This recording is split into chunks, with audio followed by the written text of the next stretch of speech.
या சரண்யா ஓவர். அஸ்மத்குருபியோ நமக. ஸ்ரீமதே ராமானுஜாய நமக. இந்த குழாமில் இணைந்திருக்கும் அனைத்து பாகவதர்களுக்கும் என் சிரம் தாழ்ந்த இனிய வணக்கம். இன்று நாம் கூடியிருப்பது ஆழ்வார்கள் ஆச்சாரியர்கள் வெளிப்படுத்தும் நாயிகா பாவம் சொற்பொழிவு நிகழ்ச்சிக்காக. நாயக நாயிகா பாவம் நம் தமிழ் இலக்கிய நூல்களில் காணப்படுபவை. இவை வேதத்தை காட்ட அல்ல, அன்பை வெளிப்படுத்த பெண்பாவம் மிக முக்கியம் என்பதை காட்டுவதற்காகவே. நாயிகா பாவம் என்பது நாட்டிய சாஸ்திரத்திலும் உள்ளது. இங்கு குறிப்பிடப்பட்டுள்ள தலைவியானவள் தன் உணர்வுகளை பாவங்களாக வெளிக்காட்ட முற்படுகிறாள். வைணவ பெரியவர்களான ஆழ்வார்களும் ஆச்சாரியர்களும் தங்கள் பக்தியினால் பெருமாளை போற்றி பாடுகிறார்கள்.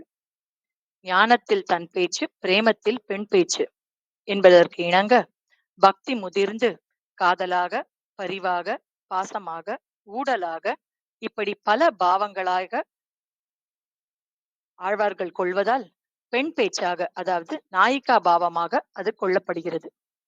இந்த பாவங்களை ஆழ்வார்கள் தலைவியாக, தாயாக, தோழியாக, இப்படி தங்களை பல விதமாக கற்பனை செய்து கொண்டு பாடியிருக்கிறார்கள். இன்று நாம் அனுபவிக்க போவது அத்தகைய நாயிகா பாவத்தில் மேலோங்கி காணப்படும் சில ஆழ்வார்களும் அவர்களின் பாசுரங்களே. நகினிந்தா ஞானம் நியாயம் என்று ஒன்று. ஒன்றை மேம்படுத்தி கூறும்போது மற்றொன்று தரம் தாழ்ந்து போவது என்று கொள்ளக்கூடாது. அந்த நியாயத்தின்படி ஒருவர் ஒரு ஆழ்வாரை பற்றி சிறந்தவர் என்று கூறும்போது மற்றவர்களுடைய சொற்கள் தரம் தாழ்ந்து விடாது. அனைவரும் பக்தி மார்க்கத்தை பின்பற்றி செல்லவே நமக்கு வழிகாட்டுகிறார்கள் என்பதை வைத்துக்கொண்டு நாம் இன்று நம்முடன் வந்து அனுபவிக்க வந்திருக்கும் சிறப்பு விருந்தினர்களை மகிழ்ச்சியுடன் வரவேற்கலாம். இந்த மகிழ்ச்சியான தருணத்தில் சிறப்பு விருந்தினராக தங்கள் பொன்னான நேரத்தை நம்முடன் கழிக்க வந்த வித்யாகுமார் மற்றும் ரேவதி பிரகாஷ் அவர்களுக்கு எங்கள் குழுவின் சார்பில் நன்றியை தெரிவித்துக் கொள்கிறோம். நம் குரு முன்பே கூறியது போல் வித்யாகுமார் அவர்கள் ஆழ்வார்கள் அமுதம் குழுவின் மூத்த மாணவர். அவர்களின் குரலில் ஒரு இனிமையான இசைவளம் தெரியும். அவர் ஒவ்வொரு பாசுரங்களையும் உணர்ந்து படிப்பதை நாமும் உணரலாம். அவர் 3 சகோதரிகளுடன் திவ்ய பிரபந்த வகுப்பில் கற்றுக்கொண்டார். அனைவருமே மிக அருமையாக சேவிப்பார்கள். திவ்ய பிரபந்த சகோதரிகள் என்றே கூறலாம். அவர்கள் தந்தையின் உத்வேகத்தினால் இவர்களும் திவ்ய பிரபந்தத்தில் ஈடுபட்டு சிறக்கிறார்கள்.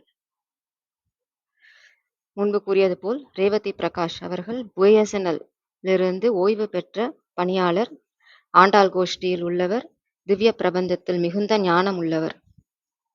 இத்தகைய திறமை உள்ளவர்கள் இன்று நம்முடன் கலந்து கொள்வது பெரும் பாக்கியம் நமக்கு. இந்த சமயத்தில் இந்த நிகழ்ச்சிக்கு கைங்கரியம் செய்ய முன்வந்த சரண்யா அவர்களுக்கும் என் நன்றியை தெரிவித்துக் கொள்கிறேன். கலந்து கொள்ளும் அனைத்து பேச்சாளர்களுக்கும் என் மனமார்ந்த வாழ்த்துக்கள். இப்பொழுது நியமங்களை காணலாம். நிகழ்ச்சியின் சீரான போக்கிற்கு நாம் அனைவரும் சேர்ந்தே செயல்படுவோம். ஏதாவது குறிப்பு எடுத்துக்கணும்னா ஒரு பேனா புஸ்தகம் வச்சுக்கோங்க, குறிப்புகள் எழுதிக்கோங்க. ஏன்னா கேட்கறது நிறைய சத் விஷயங்கள் இருக்கு, நம்ம ஞாபகம் வச்சுக்கிறது கஷ்டம். நோட் பண்ணிக்கோங்க. உங்களோட கருத்துக்கள் ஏதாவது பகிர்ந்துக்கணும்னா கடைசியில நமக்கு இதுக்குன்னு டைம் ஒதுக்கப்படும், அப்ப பேசிக்கலாம், நடுவுல பேச வேண்டாம். ஏதாவது கருத்து தெரிவிக்கணும் ஆசை இருக்கிறவங்க கையை உயர்த்தினா போறோம். கடைசியில உங்க பேரை கூப்பிடும் போது ஒலிபெருக்கியை ஆன் பண்ணி நீங்க கருத்துக்களை பகிர்ந்துக்கலாம். அது வரைக்கும் ஒலிபெருக்கியை மைக்கை ஆஃப் செய்து கொள்ளவும். இப்போ நிகழ்ச்சிக்கு போகலாம். முதலில் திருமதி பத்மினி வரதராஜன் அவர்களை திருமங்கை ஆழ்வாரை பற்றி பேச அழைக்கிறேன். அடியேன் ஸ்ரீமதே ராமானுஜாய நமக. ஸ்ரீமதே ஆதிவன்சல கோபயதீந்திர மகாதேசிகாய நமக. அஸ்மத் குருபியோ மக. அஸ்மத் பரமகுருபியோ மக. ஆச்சாரியன் திருவடிகளே சரணம். குருமாமிக்கு என்னுடைய நமஸ்காரங்கள் மற்றும் நம்மளுடைய ஆழ்வார் அமுதம் குழுவினர் அனைவருக்கும் என்னுடைய நமஸ்காரங்கள். அடியேன் இன்று ஆழ்வார்களின் நாயிகா பாவத்தை பற்றி என்னுடைய புரிதலை உங்களுடன் பகிர்ந்து கொள்வதில் மிகவும் மகிழ்ச்சி கொள்கிறேன். ஆழ்வார்கள் தங்களது பக்தியை, பகவான் மீது கொண்டுள்ள பக்தியை பாடல்களாக எழுதியதே இந்த 4000 திவ்ய பிரபந்தம். மேலும் அந்த பக்தியானது பகவான் மீது அதிகமாக அபக்தியானது பகவான் மீது அளவில்லாத காதலாக பரிமளிக்கிறது. அதாவது பாசமாக, காதல் என்பது பாசமாக பரிமளிக்கிறது. அவ்வகையில் பெரியாழ்வார், நம்மாழ்வார், திருமங்கையாழ்வார், ஆண்டாள் மற்றும் குலசேகர ஆழ்வார் ஆகியோர் பெருமாள் பகவான் மீது தங்களுடைய பக்தியை பெண்களாக பாவித்துக் கொண்டு நிறைய எழுதியிருக்கிறார்கள். அந்த வகையில் நான் இன்று திருமங்கை ஆழ்வார்கள் அவருடைய பாசுரங்களை எடுத்துக்கொள்கிறேன். குபேரேச மாலையில் கூறியபடி, மாறன் படைத்த தமிழ் மறைக்கு மங்கையர்கோன் ஆரங்கம் கூற அவதரித்த வீருடைய கார்த்திகையில் கார்த்திகை நாள் இன்று காதலிப்பர் வாய்த்த மலர்த்தாள்கள் வாழ்த்தே நெஞ்சே வாழ்த்து என்று முதலில் அவர் தாளடியை சரண் செய்து ஆரம்பிக்கிறேன். வகையில் பகவானை நாயகனாகவும் தன்னை நாயகியாகவும் பாவித்து சில பிரபந்தங்களை அருளி செய்திருக்கிறார் நம்முடைய திருமங்கை ஆழ்வார். பெரியாழ்வார் தன்னை யசோதையாக பாவித்து கண்ணனை சீராட்டி பாராட்டுகிறார். பிறருடைய கண்ணனின் லீலைகளை பார்த்து மற்றவர்கள் கண்ணெச்சில் போட்டுவிட போகிறாரா என்று பயந்து அவருக்கு கண் திருஷ்டி சுத்தி போடுவது போலெல்லாம் பாடியிருக்கிறார். நம்மாழ்வாரும் பராங்குச நாயகியாக தன்னை பாவித்து பகவானை குறித்து பாடியிருக்கிறார். இப்பொழுது நம்முடைய ஆளிநாடன் அருள்மாரி பரக்காலன் கலியனன் திருமங்கை ஆழ்வாரது பரக்கால நாயகியை பற்றி பார்ப்போம். முதலில் பரக்கால நாயகி தனது தாயார் பரகால நாயகியின் தாயார் தனது மகளின் நிலைமையை பற்றி 2ஆம் பத்தில் 7ஆம் திருமொழியில் திவழும் வெண்மதி போல் என்ற பதிகத்தில் குவளையங்கண்ணி கொல்லியம்பாவையின் நிலைமையை விளக்கி, ஆழியும் புலமும் அன்றிலும் உறங்கா தென்றிலும் தீயினும் குடிதாம் என்றும், ஓதிலும் உன் பேரன்றி மற்றோதால் உருகும் நின் துருவும் நினைந்து என்றும் பொன்குலாம் பயலை பூத்த மென்தோல் பொறுகையர் கண்ணி கண்துயில் மறந்தால் இவ்வணங்கிற்கு உற்ற நோய் அறியேன் மின்குலாம் மருங்கள் சுருங்கமேல் நெருங்கி வீங்கிய வனமுலையாளுக்கு என்கொலாம் குறிப்பில் நினைந்திருந்தாய் இடவந்தை எந்தை பிரானே என்று பெருமாளை பார்த்து வினவுகிறாள். இடவந்தை பிரானை பார்த்து வினவுகிறாள். மற்றும் 3ஆம் பத்தில் 7ஆம் திருமொழியில் தன் மகளை வயலாளின் நெடுமால் கவர்ந்து சென்றதை அனைவரிடமும் வினவுகிறார். மேலும் 5ஆம் பத்தில் 5ஆம் திருமொழியில் தலைவனை பிறந்த பிரிவாற்றாமையால் வரும் தன் மகளின் நிலைமையை ஒரு தாயின் பாவத்தில் விருத்திருக்கிறார். வருவாதார் வாய் வெறுவி வேங்கடமே வேங்கடமே என்கின்றாளால் என்று பாடியிருக்கிறார். தாதாடு வனமாலை தாரானோ என்றும் பேராளன் பேரல்லால் பேசால் இப்பெண் ஏன் செய்கேன் நான் என்று ஒரு தாயின் இடத்திலிருந்து தாய்மையை வெளிப்படுத்துகிறார். இதில் தானே தலைவியாகவும் தாயாகவும் உருவப்படுத்துகிறார். ஒரு பெண் காதல் வயப்பட்டால் முதலில் கண்டுபிடிப்பது தாயா தான் இருக்கும். தந்தை இருப்பார், மற்றவர்கள் இருப்பார்கள். ஆனால் யாருக்கோ அது அவ்வளவு சட்டுன்னு தெரியாது. ஆனா அம்மாவுக்கு மட்டும்தான் பொண்ணோட சேஞ்சஸ் எல்லாம் தெரியும். அந்த வகையில பரக்காலனோட தாயார், பரக்கால நாயகியோட தாயார் தன் மகள் படும் துயரை எல்லாம் பார்த்து ரொம்ப வருத்தப்படுறார். மேலும் பரக்காலைய நாயகியின் தெய்வீக காதலை வெளிப்படுத்தும் விதத்தில் பெரிய திருமடல், சிறிய திருமடல் மற்றும் திருநெடுந்தாண்டகம் மோதிரவையும் அமைந்திருக்கிறது. மைவண்ணம் நறுங்குஞ்சி குழல் பின் தாழ மகரம் சேர் குழை இருப்பாடு இலங்கியாட எய்வண்ண வெஞ்சிலையே துணையாயிங்கே இருவராய் வந்தார் என் முன்னே நின்றார் கைவண்ணம் தாமரைவாய் கமலம் போலும் கண்ணினையும் அரவிந்தம் அடியும் அகுதே அவ்வண்ணத்தவர் நிலைமை கண்டும் தோழி அவரைத்தாம் தேவரென்று அஞ்சினோமே. நாயகனான கண்ணபுரத்துறையும் பெருமாளின் திருவருள் கிடைக்க பெறாத ஆழ்வார் தன்னை பரகால நாயகியாக பாவித்துக் கொண்டு தலைமகளின் அன்பை நினைத்து ஏங்கும் தலைவியைப் போல் தனது ஏக்கத்தை வெளிப்படுத்துகிறார். தன்னை நாயகியாகவும் எம்பெருமானை நாயகனாகவும் பாவித்துக் கொண்ட ஆழ்வார் தனக்கு எம்பெருமான் முகம் காட்டாமல் இருந்தால் தான் மடலூர்ந்து பெருமாள் தன்னை கைவிட்ட செய்தியை ஊரேறே சொல்லுவேன் என்று பாடியவைதான் பெரிய திருமடலும் சிறிய திருமடலும். இவ்வாறாக ஆழ்வார் நாயிகா பாவத்தினால் விளைந்த முத்தான பதிகங்கள் நமக்கு எம்பெருமான் மீது ஆழ்வாருக்கு இருந்த அளவு கடந்த பக்தியை பற்றி விளங்கிக் கொள்ள முடிகிறது. மேலும் நாமும் ஆழ்வாரை போல் எம்பெருமான் மீது ஆழ்வார் பாடி அருளி செயல்களை சேவித்து ஆழ்வார்கள் மற்றும் ஆச்சாரியர்களின் அனுகிரகத்தால் பக்தியை அனுபவிப்போம் என்று கூறி எனது உரையை முடித்துக் கொள்கிறேன். அனைவருக்கும் எனது அன்பான கிருதஜ்ஞங்கள். ஸ்ரீமதி ராமானுஜாய நமஹ. நான் பேசுனதுல ஏதாவது தவறு இருந்தால் க்ஷமிக்கணும். கலியனோட தாய் பாவத்தை அழகா வெளிப்படுத்திருக்கீங்க உங்க பேச்சுல. மிக்க நன்றி. அடுத்து அனிதா சுதீர் நம்மாழ்வார பற்றி பேச வராங்க. அனிதா சுதீர். அடியேன் நமஸ்காரங்கள். குருமாமி திருவடிக்கு நமஸ்காரம். ஆழ்வார் எம்பெருமானார் ஜீயர் திருவடிகளே சரணம். நமது சனாதன தர்மத்தில்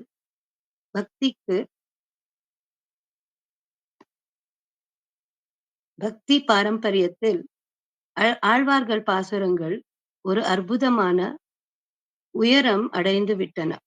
ஞானமும் பக்தியும் ஒப்பிட்டு பார்த்தால் பக்திதான் உயர்ந்தது என்று பல மகான்கள் ஒப்புக்கொண்டிருக்கிறார்கள். பக்தி என்கிற அந்த ஆலமரத்தின் ஒரு கிளைதான் இந்த நாயிகாபாவம். நாயிகாபாவத்தில் ஆழ்வார்கள் எம்பெருமானுடைய தோழி, தாய், காதலின் பாத்திரத்தை ஏற்றுக்கொண்டிருக்கிறார்கள். நம்மாழ்வாருடைய நாயிகா ஸ்வரூபத்தின் பேர் பராங்குஷ நாயகி.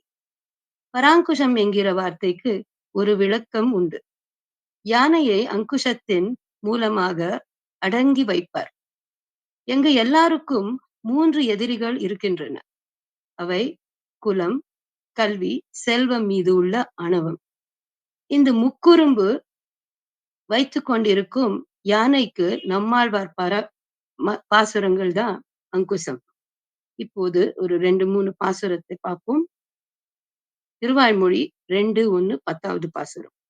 வேவாரா வேட்கை நோய் மெல்லாவியுள் உலர்த்து ஓவாதிரா பகல் உன்பாலே வீழ்த்திருந்தாய் மூவாய் பிளந்து மறுதிடை போய் மண் அளந்த மூவா முதல்வா இனியம்மே சோரேலே. ஒரு அற்புதமான மற்றும் அழகான உணர்ச்சியை பார்க்கிறோம். பெருமாள் மீது உள்ள காதலின் நோயால் துடித்து தன்னுடைய ஆன்மாவே உலர்ந்து போயிருக்கிறது என்று பராங்குஷ நாயகி பாடுகிறாள். அடுத்தது திருவிருத்தம் 16வது பாசுரம். பல பல ஊழிகள் ஆயிடும் அன்றி ஓர் நாழிகையை பல பல கூறிட்ட கூறாயிடும் கண்ணன் வெண் அணையாய் பல பல நாள் அன்பர் கூடிரல் நீங்கிலும் யாம் மெலிந்து பல பல சூரல் உடைத்த அம்மா வாய் இப்பாய் இருளே. அற்புதமான ஒரு பாசுரம், அடியனுக்கு ரொம்ப பிடிச்சது. பெருமாள் இல்லது ஒரு நொடியும் கூட ஒரு யுகம் போல் இருக்கிறது. பெருமாள் இருக்கும்போது ஒரு யுகமும் கூட நொடி போல் இருக்கிறதே என்று பராங்குஷ நாயகி சொல்றார். கடைசியாக திருவிருத்தத்தின் 30வது பாசுரம். அன்னம் செல்வீரோ வண்டானும் செல்வீரோ தொழுதிருந்தேன் முன்னம் செல்வீர்கள் முழவின்மினோ கண்ணன் வைகுந்தன் என்னுடன் நெஞ்சினாரை கண்டான் என்னை சொல்லி அவரிடை நீர் இன்னம் சொல்லீரோ இதுவோ தகவென்றிசை மின்களே. பழைய காலத்தில் ஒரு இளைவரசி தன் கடிதத்தை அனுப்புவது போல் இருக்கிறது இந்த பாசுரம். இதில் பராங்குஷ நாயகி தன்னை கடிதத்தை பறவையே தூது அனுப்பிவிட்டார். இதில் திருவேங்கடத்தில் இருக்கிறதா என் நெஞ்சு என்று பறவையை கூட்டு அழைச்சிட்டு கேட்கிறார் பராங்குஷ நாயகி. கடைசியாக ராமகிருஷ்ண பரமஹம்சர் உடைய ஒரு சிறு கேள்வியுடன் முடிக்கிறேன். அவர் கேட்கிறது, யாரது பக்தி பெரிதானது? இமாலய மலையில் பல பல ஆண்டுகள் சாப்பிடாமல் தண்ணீர் குடிக்காமல் கஷ்டங்களை அனுபவிச்சு பெருமாளை மனத்திலே ஒரு நிமிடமாவது விடாம நினைக்கணும் என்று அல்லது அவளை தனியாக விட்டு சென்று விட்ட கண்ணன் மேல் கோபத்தால் அவனை மனத்திலே இருக்கவே கூடாது என்று முயற்சி செய்யும் அந்த கோபிகையா. அடியன் தன்யோஸ்மி, மன்னிக்கணும் ஏதாவது தவறாயிருந்தா. கிளாஸ்ல பல தடவை உங்களுடைய தீர்க்கமான அறிவு வெளிப்பட்டிருக்கு. இன்னைக்கு அது இன்னொரு சாட்சியா தான் அமைஞ்சிருக்கு. ரொம்ப ரசிக்கும்படி இருந்தது உங்க பேச்சு. வாழ்த்துக்கள். அடுத்து ராஜலட்சுமி மாமி திருமங்கை ஆழ்வார் பத்தி சொல்ல வரா. ஸ்ரீமதி ராமானுஜாய நமக. குருவே சரணம். மாமிக்கு என் நமஸ்காரங்கள் மற்றும் இந்த ஆழ்வார் அமுதத்தில் இருக்கும் அனைவருக்கும் என்னுடைய வந்தனம். இந்த வாய்ப்பு கொடுத்தமைக்கு நன்றி. நான் எடுத்துக்கொண்ட தலைப்பு திருமங்கை ஆழ்வார், அவரின் நாயிகா பாவம். திருமங்கை ஆழ்வார் வைணவ அடியார்களின் கடைசி ஆழ்வார் ஆழ்வாராக போற்றப்படுகிறார். அவர் பெருமாள் மீது தீவிர பக்தி நிறைந்தவர் மற்றும் தமிழில் அழகான பாசுரங்களை பாடியவர். வைணவம் பரம்பரையில் மிக முக்கியமான இடம் பெற்றவராகவும் கருதப்படுகிறார். திருமங்கை ஆழ்வார் காளையன் என்ற பெயருடன் காரைக்குடி அருகில் பிறந்தார். இவர் முதலில் காளையன் என்று அழைக்கப்பட்டார். பிறகு திருமங்கலத்தை ஆட்சி செய்ததால் திருமங்கை ஆழ்வார் என அழைக்கப்பட்டார். அவர் திருமொழி என்னும் நூலை அருளி செய்தார். இதில் 1000 பாடல்களுக்கு மேல் உள்ளன. இவர் பாடிய பாடல்கள் சில பெரிய திருமொழி, திருநெடுந்தாண்டகம், திருக்குறுந்தாண்டகம், சிறிய திருமடல், பெரிய திருமல் போன்ற பல புகழ்பெற்ற பாடல்களை பாடியிருக்கிறார். இவர் தன்னை அடிமை என கருதி எம்பெருமானை பெருமைப்படுத்தும் வகையில் பாடல்களை உருவாக்கியுள்ளார். அவருடைய பாசுரங்களில் தெய்வீக அன்பும் பாசமும் மிக ஆழமாக வெளிப்படுகிறது. அதே போல அவர் நாயகி பாவம், அதாவது தன்னை ஒரு பெண்ணாக கற்பனை செய்து எம்பெருமானை காதலன் என்று பக்தி நிலையை முற்றிலும் வெளிப்படுத்தினார். திருமங்கை ஆழ்வார் நாயகியை பாவம் என்பது வைணவ ஆழ்வார்களின் திவ்ய பிரபந்தங்களில் காணப்படும் ஒரு விசேஷமான கவிதை பாணியாகும். இது பக்தியுடன் கூடிய பாவத்தை காட்டும் ஒரு தோரணை. திருமங்கை ஆழ்வார் தங்களை தெய்வத்தின் மீது கொண்ட அன்பை பிரதிபலிக்க நாயகி பாவத்தில் தங்களை ஒரு பெண்ணாக பாவித்து ஸ்ரீமன் நாராயணனை தம் கண்ணால் அல்லது நாயகனாக பார்த்து பாடுகின்றார். இந்த பாவத்தில் ஆழ்வார் தங்கள் பரம பக்தியை வெளிப்படுத்துவதற்காகவும் தங்களின் மனோதர்மத்தை சிங்கார ரசத்துடன் கூறுகின்றார். அவர்கள் நாயகி பாவத்தில் பேசும்போது காதல் பாவத்தில் ஸ்ரீமன் நாராயணனுடன் சந்திக்க விரும்பும் ஒரு காதலியாக மனநிலையை எடுத்து காட்டுகிறார். பிரிவின் வேதனையும் விஷ்ணுவை அடைவதற்கான ஏக்கத்தை வெளிப்படுத்துகிறார். ஆத்மா இறைவனுடன் ஒன்றாக காத்திருக்கும் பேர் ஆவல் வெளிப்படுகிறது. விரக பாவத்தில் நாயகனின் பிரிவால் ஏற்பட்ட துயரத்தை வெளிப்படுத்துகிறார். சம்போக பாவத்தில் நாயகனுடன் ஒன்றிணையும் சந்தோஷத்தை விவரிக்கிறார். நாயக பாவத்தின் அடிப்படை பக்தன் முழுமையாக இறைவனிடம் சரணாகதி அடையும் எண்ணம் ஆகும். திருமங்கை ஆழ்வாரின் பாசுரங்களில் குறிப்பாக பெரிய திருமொழி மற்றும் திருநெடுந்தாண்டகம் போன்ற இடங்களில் நாயகி பாவம் தெளிவாக வெளிப்படுகிறது. இதன் மூலம் பக்தி ஒரு தெய்வீக காதலாக மாற்றப்பட்டு அந்த காதலின் மூலம் பரமபதத்தை அடைய வேண்டும் என்ற தத்துவத்தை ஆழ்வார் எடுத்துரைக்கின்றார். இவர் பாடும் திருநெடுந்தாண்டகம் பாசுரங்கள் பரகால நாயகின் தெய்வீக காதலை அறிவிக்கும் தன்மையுடையனவாக திகழ்கின்றன. இதில் இருக்கும் 30 பாசுரங்கள் தலைமகள் எம்பெருமான் ஆகிய திருமால் மேலு கொண்ட காதலை திருநெடுந்தாண்டக பாசுரங்களில் அழகாக பாடுகிறார். மைவண்ண நறுங்குழஞ்சி குழல்பின் தாழ மகரம் சேர் குழை இருபாடு இலங்கி ஆட எய்வண்ண வெஞ்சிலையே துணையா இங்கே இருவராய் வந்தார் என் முன்னே நின்றார் கைவண்ணம் தாமரை வாய் கமலம் போலும் கண்ணினையும் அரவிந்தம் அடி மகுதே அவ்வண்ணத்தவர் நிலைமை கண்டும் தோழி அவரை நான் தேவர் என்று அஞ்சினோமே. தலைமகளாகிய கண்ணபுரத்தில் உறையும் பெருமானை திருவருள் கிடைக்கப் பெறாத ஆழ்வார் தன்னை பரகால நாயகியாக பாவித்துக் கொண்டு தலைமகனின் அன்பை நினைத்து இயங்கும் தலைமகளைப் போல தனது இயக்கத்தை தெரியப்படுத்துகிறார். தன்னை நாயகியாகவும் எம்பெருமான் நாயகனாகவும் பாவித்துக் கொண்டு திருமங்கை ஆழ்வார் தனக்கு எம்பெருமான் முகம் காட்டாமல் இருந்தால் தான் மடலூர்ந்து பெருமான் தன்னை கைவிட்ட செய்தியை ஊரறிய செய்வேன் என்கிறார். அதன் காரணமாக இவர் பாடியவையே பெரிய திருமடலும் சிறிய திருமடலும் ஆகும். மற்றும் திருமொழியிலும் இவர் பாடியிருக்கிறார். தலசயனத்திலிருந்து அடிமைகளின் துயரங்களை போக்குவதற்கு திருத்தியவன் நான் அவரையே இறுதி தஞ்சமாக கருதி நினைக்கிறேன் என்று திருமங்கை ஆழ்வார் நாயகி பாவத்தில் கூறுகிறார். மேலும் ஆழ்வார் திருமாலின் தரிசனம் சம்பந்தம் ஆகியவற்றை பெருமடையாமல் வருந்துகிறார். தலைவியின் அதாவது நாயகின் மனநிலையை உணர்த்தும் வகையில் பாசுரங்களில் தன்னுடைய தலைமையை வலிவிரும்பும் தன்மை போன்றவை வெளிப்படுகின்றன. சில இடங்களில் நாயகி தனது தோழிகளை காற்றை பறவைகள் தூதராக அனுப்பி திருமாலிடம் தனது மனநிலையை எடுத்து உரைக்கின்றார். இதுவே பிரபந்தத்தில் ஒரு நாயகி பாவத்தின் சிறப்பு அம்சமாக அமைகிறது. பிரிவு வேதனை இருந்தாலும் நாயகி அதாவது ஆழ்வார் நாயகரின் இங்கே திருமாலின் புகழை பாடுவதை நிறுத்தவில்லை. இது பக்தியின் உன்னத நிலையாக கருதப்படுகிறது. பெருமாளின் அருள் கிடைக்காமலும் அவரை போற்றுவதும் ஆழ்வார் நிலையை உணர்த்துகிறது. திருநெடுந்தாண்டகத்தின் முதல் பாசுரத்திலே ஆழ்வார் தன்னை கைவிட்ட இறைவனை நோக்கி உண்மையான பிரிவு துன்பத்தால் அழுகிறதை வெளிப்படுத்துகிறார். வாசுதேவா என்று மன்னி வாழ்கின்றேன். நாயகி முழுவதுமாக நாயகனிடம் மட்டுமே சொந்தமானவளாக இருப்பதை வெளிப்படுத்துகிறது. நாயகியின் பிரிவால் வருந்தும் போது அவரின் நிலையே தலைவிக்கு பிழைப்பதற்கான ஆதாரம் ஆகிறது. நாயகின் முக்கியத்துவம் பக்தியில் உயர்ந்தது. இறைவனுடன் ஆழ்ந்த ஆன்மீக பிணைப்பு பிரிவு கூட இல்லை, இறைவனை போற்றுவதற்கான ஒரு சந்தர்ப்பமாக மாறும். இது பக்தர்களுக்கு தங்கள் இறை பக்தி மேலும் ஆழ்ந்து போக உதவுகிறது. இவர் தமிழ் சமுதாயத்தின் தெய்வீக இலக்கியத்தின் மிக முக்கிய ஆளுமையாக உள்ளார். மேலும் இவரது பாசுரங்கள் நம்மை போல பக்தர்களின் மனதில் இன்னும் நீங்காத இடம் பெற்றிருக்கிறது. இறைவன் நாயகன் என்றும் உணர்வு உண்மையாகவும் நம்பிக்கையாக வாழும் பக்தனுக்கு பரிபூர்ண ஆனந்தத்தை அளிக்கும். நாயகி பாவம் ஒரு பக்தி பாவமாகும். இதில் பக்தன் இறைவனை தனது நாயகனாக காண்கிறார். இறைவன் தான் உயிரின் ஆதாரம், protector மற்றும் காப்பாளராக ஆழ்வார்களுக்கு நம்பிக்கை காட்டுகிறார். ஆழ்வார் திருமங்கை ஆழ்வார்கள் சரணம். தேங்க்யூ. அற்புதமான பல பாவங்களை கோடிட்டு காண்பித்திருக்கிறீர்கள். சிறப்பு. அடுத்து திரு ரகுராமன் அவர்கள் நம்மாழ்வார் பற்றி கூற வருகிறார்.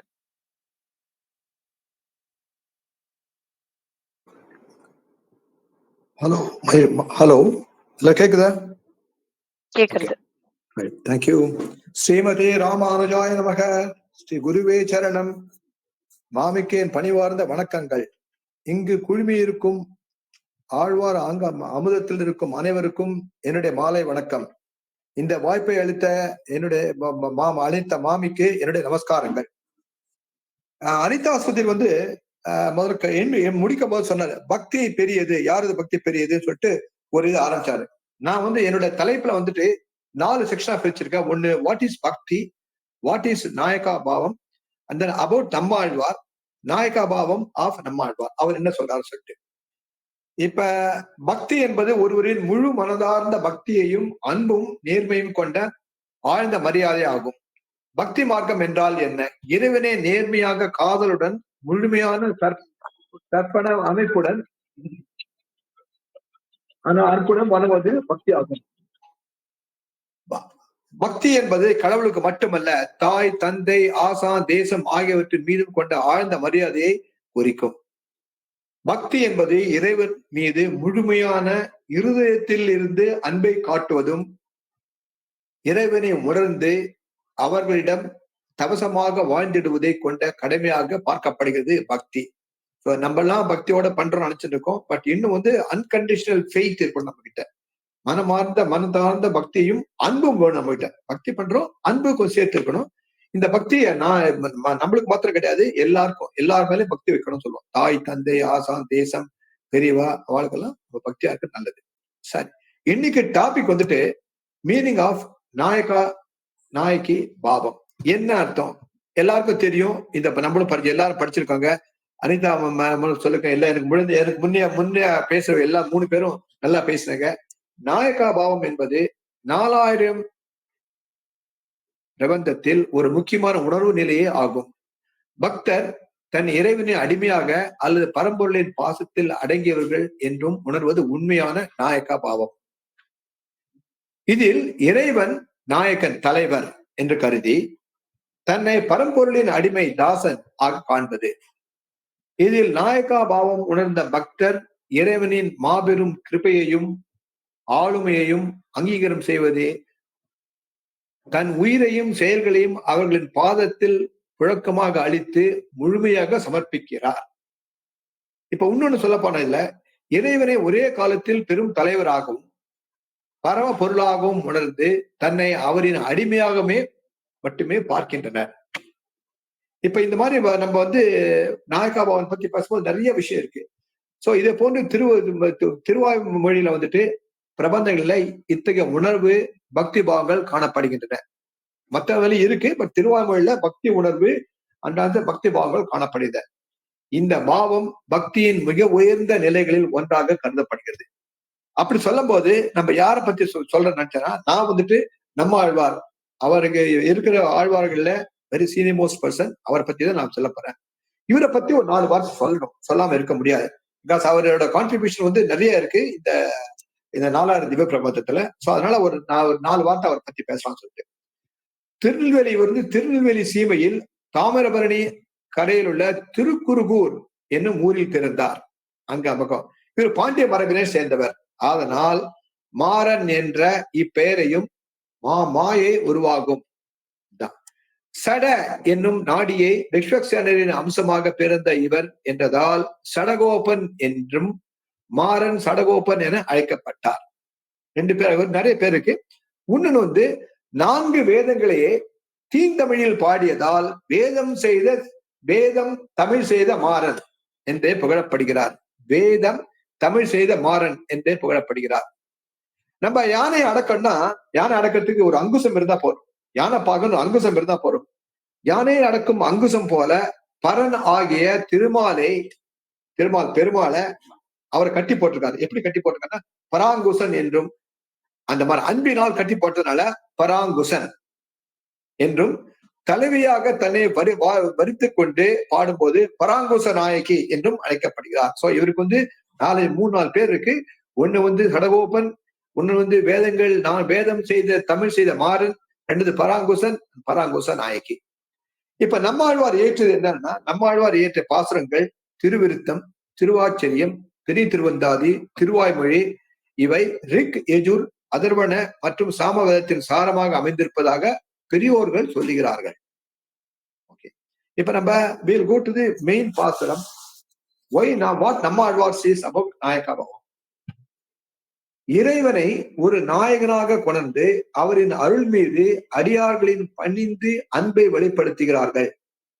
இது முக்கியமான ஃபர்ஸ்ட் பாயிண்ட். இறைவனை ஒரு நாயகனாக கொணர்ந்து அவரின் அருளின் மீது அடியார்களின் பணியின்றி அன்பை வெளிப்படுத்துகிறார்கள். இந்த பாவத்தில் இறைவன் தனது பக்தரின் மனதில் ஒரு தாய்க்கு, காதலனுக்கு அல்லது கணவனுக்கு இடம் பெறுகின்றார். இந்த பாவத்தில், இந்த நாயக பாவத்துல எல்லாருக்கும் ஒரு பங்கு இருக்கு. என்ன பங்குனா, தாய் மாதிரியும் இல்ல காதலன் மாதிரியும் கணவன் மாதிரியும் பங்கு பெறுகின்றார்கள். மற்றும் அதற்கு ஏற்ப பக்தி அவன் வழிகாட்டும் தெய்வமாக அமைந்துள்ள. எந்த வடிவத்துல நீங்க பெருமாள் சேவிக்கிறோமோ அந்த வடிவத்துல நம்மள பார்க்கிறோம். இப்ப நம்மாழ்வாரின் திருவாய்மொழி எனும் நெடுங்க விதையில் பல இடங்களில் நாயகனாகிய பாவம் மிக அழகாக வெளிப்படுத்தப்பட்டுள்ளது. நிறைய இடத்துல இருக்கு. நான் எடுத்தது ஒரே ஒரு பாசுரம் தான் எடுத்திருக்கிறேன், due to lack of time. இந்த பாவம் பக்தி உணர்வுகளின் ஆழம் மற்றும் இறைவன் மீது அன்பு, ஆராதனை ஆகியவற்றை விவரிக்கிறது. இந்த பக்தி காதல் பக்தி இல்ல, அன்பு அண்ட் ஆராதனை ரெண்டும் சேர்த்து விவரிக்கிறது இந்த பக்தி. இந்த நம்மாழ்வாரின் பாசுரம் என்ன பாசுரம்னா, அந்த பாசுரம் விகிரமே உறங்கா உயிரே என்ற பாசுரம் முக்கியமாக பாசுரமாக எடுக்கலாம். மற்ற பாசுரம் இருக்கு, நான் இந்த பாசுரத்தை எடுத்திருக்கேன். இதில் அவர் நாயகி பாவத்தை வெளிப்படுத்துகிறார். அந்த பாசுரம் என்னன்னா, உறங்கா உயிரே ஒழுங்காது இருப்பேன், நரகங்கள் சேருவேன் நீ இல்லை எனில், பிறப்பில் வாழும் உயிர் போலும் மறந்துவிடும், பெரியவரை பாராமல் நான் பின் வாங்குவேன். பியூட்டிஃபுல் பாசுரம். இதை நான் விளக்க சொல்றேன். உறங்கா உயிரே ஒழுங்காது இருப்பேன், நரகங்கள் சேருவேன் நீ இல்லை எனில், பிறப்பில் வாழும் உயிர் போலும் மறந்துவிடும், பெரியவரை பாராமல் நான் பின் வாங்குவேன். ரைட். இதுக்கு என்ன விளக்கம்னா, இந்த பாசுரத்தில் நம்மாழ்வார் தனது தெய்வத்தை நாயகனாக கண்டு, தெய்வனா அவர் பெருமாள் நாயகனாக கண்டு அவன் மீது மிகுந்த அன்பையும் அர்ப்பணிப்பையும் காட்டுகிறார். உனக்குதான் நான், என்னோட உடம்பு என்னோட சரீரம் உனக்குதான், நான் அவரை எப்பவுமே அவர்கிட்ட அன்பாக இருக்கிறார். அவர் கூறுவது, நான் உன்னுடன் யாரை, இறைவனுடன் இணைந்திருப்பதற்காக என் வாழ்க்கை அப்படியே இருக்க வேண்டும், நான் எப்பவுமே உன்னோட இருக்கணும். இவர் நம்மாழ்வார் இந்த பாசத்துல, நான் எப்பவுமே உன்னோட இருக்கணும், அந்த வாழ்க்கை தான் எனக்கு வேணும். உனக்கு தனியாக நான் இவ்வுலகில் எதையும் விரும்பவில்லை, உன்னை தவிர தனியாக எனக்கு நான் எந்த விருப்பம் கிடையாது. எனக்கு வெறுப்பு மக்களுக்கு இருப்ப விருப்பு எதுவுமே கிடையாது. நான் உன்னோட எப்பவுமே இருக்கணும், உன்னை நினைச்சிட்டு இருக்கணும், உன்னோட அன்பை பெருக்கணும், உன்னோட இருக்கணும். இதுதான் அவரோட சொல்றது. உன் பிரிவை தவிர வேற எந்தத்தையும் தேடவில்லை. நீ பிரிஞ்சிட்டனா அதை தவிர நான் எதுவும் தேட மாட்டேன்.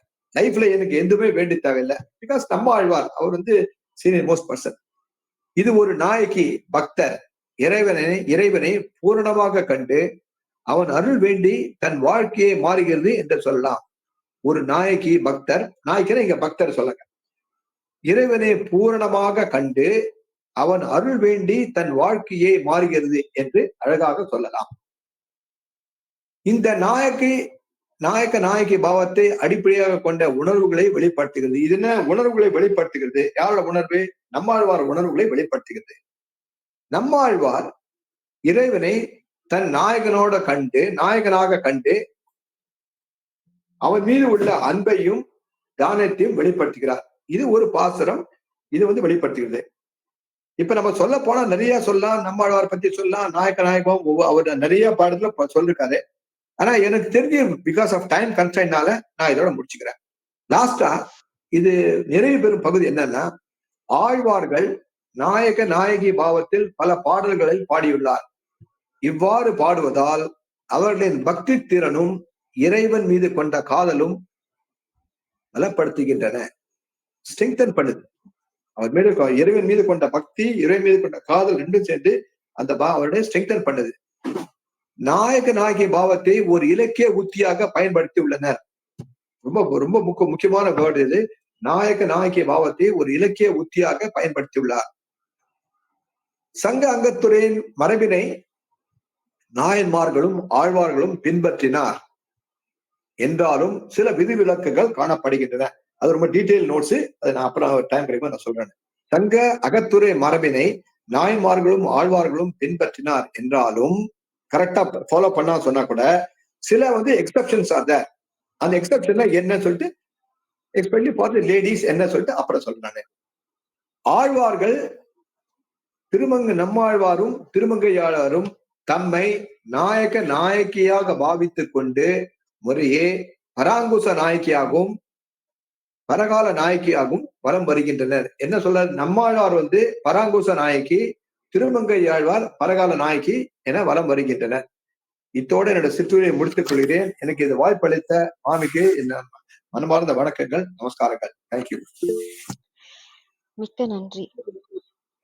அன்பினால் கட்டு போட்டதால் பராங்குசன் என்று கூறியது போல் உங்கள் நேர்த்தியான பேச்சால் எங்களை கட்டு போட்டு விட்டீர்கள். சிறப்பான உரை, மனமார்ந்த பாராட்டுக்கள். அடுத்ததாக சரண்யா அவர்களை ஆண்டாள் பற்றி கூற அழைக்கிறேன். அஸ்மத் குருபியோ நமக. அனைவருக்கும் வணக்கம். திருப்பார்கடல்ல பெருமாளிடம் பூமி பிராட்டி கேட்கிறாள், எப்படிப்பட்ட தொண்டு செய்பவர்கள் உங்களுக்கு பிடிக்கும்? பெருமான் சொல்கிறார், எனக்காக பூமாலை தொடுப்பவர்கள் மற்றும் பாமாலை தொடுப்பவர்கள், இவா 2 பேரும் எனக்கு பிடிக்கும். இது 2ஐயும் சேர்த்து உண்மையான காதல் பக்தியோட சேர்ந்து உலகத்துக்கு உணர்த்துறதுக்காக பூலோகத்துல பிறந்ததுதான் ஆண்டாள். பக்தி மார்க்கத்தை காதலோட கலந்து தங்களையே அர்ப்பணித்தவர்கள் தான் ஆழ்வார்கள். அவர்களில் ஆண்டவனையே ஆண்டதால் ஆண்டாள் மேலோங்கி நிற்கிறார். மற்ற ஆழ்வார்கள் தங்களை நாயகியாக பாவனை செய்து பெருமானை காதலிக்கிறார்கள். ஆனால் ஆண்டாளோ இயற்கையாகவே பெண்ணாக பிறப்பதால் பாவனை தேவையில்லை இவளுக்கு. அவளது பாசுரங்கள் பக்தியில் முதிர்ந்தவை. ஒரு செடியில் பூ பூத்து அது காயாகி பின்பு கனிந்து அதுதான் பழமா நமக்கு கிடைக்கிறது. ஆனா திருத்துழாய்ங்கிறது முளைக்கும் போதே பரிமளிக்குமாம். அது போல பிஞ்சாய் பழுத்தாள் ஆண்டாள். சிறு வயதிலேயே பக்தியில் முதிர்ந்து உயர்ந்த நிலையை அடைகிறாள் ஆண்டாள். ஆண்டாள் பக்தியில அனிதா மேம் சொன்ன மாதிரி இந்த கோபிகைகளுடைய பக்திய நிறைய பேர் பிரவச்சனம் பண்ணி கேட்டிருக்கோம். அந்த மாதிரியான கோபிகைகளின் பக்தி வழிபாட்டின் பாண்பினை பின்பற்றி ஆண்டாள் திருப்பாவை இயற்றினான். அந்த மாதிரியான பக்திய நமக்கு ரொம்ப ஈஸியா அடையிற மாதிரி காமிச்சு கொடுத்தது ஆண்டாள். திருப்பாவையில பெருமான் தான் உபாயம், பெருமான் தான் உபேயம் என்று அறுதியிட்டு கூறும் ஆண்டாள் பெருமான் தன்னை ஆட்கொள்ளாமல் இருப்பதை மனம் நொந்து போய் நாச்சியார் திருமொழி ஏற்றுகிறாள். நாச்சியார் திருமொழியில முதல் பாசுரத்துல வானிடை வாழும் அவ்வானவர்க்கு என்று தொடங்குற பாசுரத்துல ஒரு உரிமையை நிலைநாட்டுறா. மானிடவர்க்கு என்று பேச்சுப்படில் வாழகில்லேன் என்று கூறுகிறாள்.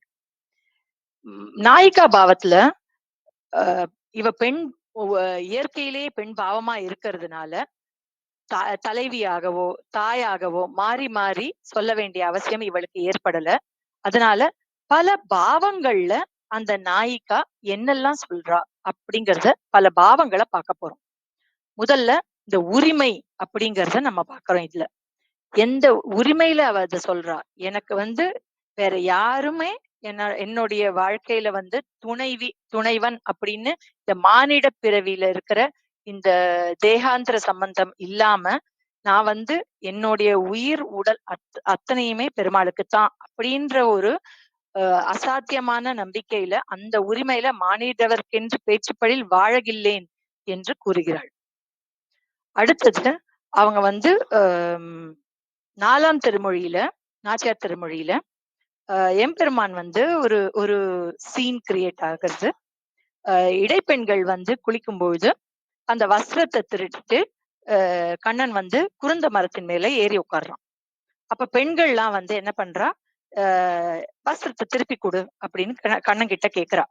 அப்படி கேட்கும்போது கண்ணன் என்ன பண்றான், வஸ்திரத்தை திருப்பி கொடுத்துட்டு காணாம போயிடுறான். ஐயோ காணாம போயிட்டானே, இவன் எப்ப திரும்பி வருவான் அப்படின்ற ஆர்வத்துல கண்ணனைய அடையணுங்கிறதுக்காக எதுவா இருந்தாலும், எந்த மாதிரியான மார்க்கமா இருந்தாலும் பரவாயில்ல, இந்த மார்க்கத்தின் மூலமா நமக்கு கண்ணன் கிடைப்பான்னா எந்த மார்க்கமும் நமக்கு செல்லுபடி ஆகும் அப்படின்னு அந்த ஆர்வம் அப்படின்ற ஒரு பாவத்துல இந்த பாட்டு அமைஞ்சிருக்கு. பக்தி ஒண்ணுதான் குறிக்கோள். அந்த பக்தின்ற குறிக்கோள் பெருமான அடையிறது. அந்த குறிக்கோளுக்காக குறி கேட்டு அந்த குறி கேட்கறதின் மூலமா நாம் பெருமான அடைய முடியுமா அப்படிங்கறத பாக்குறாங்க. அடுத்த பாவமா நாம எப்பயும் பாக்குற காதல் பாவம். நம்ம ஒரு ஒரு நாயக நாயிகா பாவத்துல பாக்குறதுல யதார்த்தமா பாக்குற காதல் ரசம். 7வது திருமொழியில கற்பூரம் நாருமோ கமலப்பூ நாருமோ. இங்க ஆண்டாள் யார்கிட்ட பேசுறா, சங்கு கிட்ட பேசுறா. பாஞ்சசன்யம் என்ற இந்த சங்கு வெளுத்த நிறத்துல இருக்கு. பெருமானுக்கோ திருமேனி கருத்த நிறம், நல்ல கான்ட்ராஸ்ட், பிளாக் அண்ட் ஒயிட்ல. அந்த எப்பயுமே கையை விட்டு அகலாத அந்த பாஞ்சஜன்யத்துக்கிட்ட ஆண்டாள் பேசுறா. நீ எப்பயுமே பெருமானை விட்டு அகலவே அகல மாட்டேங்கிற. சக்கரத்தாழ்வார் கூட நகர்ந்துடுறாரு, எதிரிகளை அழிக்கிறதுக்காக கையை விட்டு அகன்று போயிட்டு வராரு. நீ எப்பயுமே அங்கேயேதான் இருக்க. பெருமான் வாயில வச்சு ஊதும் போது அவரோட வாய் அமிர்தம் பட்டு அந்த எச்சில் பருகிற நீனு. இதையெல்லாம் பார்த்து நாயகிக்கு ஏக்கம், காதல் அதிகமாகுது. அப்போ அந்த பாஞ்சஜன்யத்தை பார்த்து கேக்குறா, கண்ணனோட வாயாதரம் பவளம் போல சிவந்திருக்கே, அது பச்சை கற்பூரம் போல வாசனையா இருக்கா, தாமரைப்பூ போல வாசனையா இருக்கா, இனிப்பா இருக்கா, ஆசையோட கேக்குறேனே, நீ எனக்கு இதெல்லாம் சொல்ல மாட்டியா அப்படின்னு காதல் ரசம் சொட்ட கேட்கிறா. இந்த இந்த பாசுரத்துல நம்ம அவளுடைய காதல் பாவத்தை பார்க்க முடியுது. 11ஆம் பாசுரத்துல அவங்களுடைய இந்த காதல் சொட்ட சொட்ட அவங்க பெருமானுக்காக ஏங்கி இருக்காங்க. ஆனா அவர் தன்னை ஆட்கொள்ளல அப்படின்ற ஏமாற்றம் தெரிய வருது. செம்மையுடைய திருவரங்கர் தாம் பணித்த அப்படின்ற பாசுரத்துல என்ன சர்ம ஸ்லோகத்துல தம்மை விரும்புபவர்களை தாமும் விரும்புவார் என்று சத்திய வாக்கு பிரமாணம் கொடுத்த அந்த பெருமான் என்னுடைய கதையில பொய்யாக என்ன ஆட்கொள்ளாம பொய்யாக்கிட்டாரே அப்படின்ற ஒரு ஏமாற்றம் அந்த அந்த இடத்துல அந்த நாயிக்கா காமிக்கிறான். என்ன ஆட்கொள்ளாம இந்த பெருமான் ஏமாற்றாரே அப்படின்னு. 12வது திருமொழியில இந்த ஏமாற்றம் இன்னும் கொஞ்சம் ஏக்கமா மாறி எதிர்பார்ப்ப, ஒருவேளை ரட்சிப்பானோ, இன்னும் கொஞ்சம் ரட்சிப்பானோ அப்படின்ற ஒரு எதிர்பார்ப்பை ஏற்படுத்துது.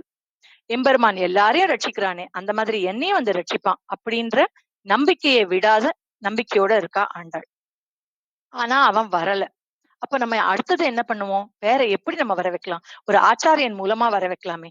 அப்போ நம்ம தந்தையை முன்னிட்டு பெரியாழ்வாரோட பொண்ணு நானு, அப்படியான என்ன நீ ஏத்துக்கோ அப்படின்னு சொல்றான். ஆனா அப்படியும் பெருமான் வரல. அவன் தான் சுதந்திரன் ஆச்சே, அவன் யார் சொல்லியும் கேட்க மாட்டான், தான் நினைச்சாதான் செய்வான் அப்படின்னு திரும்ப பெருமான் கிட்டேயே சரணடைகிறான். ஆர்க்கும் என் நோய் அப்படின்னு சொல்லும்போது அந்த நாயகி அப்படியே அந்த எதிர்பார்ப்போடைய மிகுதியில பிரிவு ஜாஸ்தியா போயிடுறது. இந்த இந்த பெருமான் சுதந்திரன், அவனா நினைச்சாதான் ஏத்துப்பான், இல்லைன்னா என்னை ஏத்துக்கவே மாட்டான் அவன்.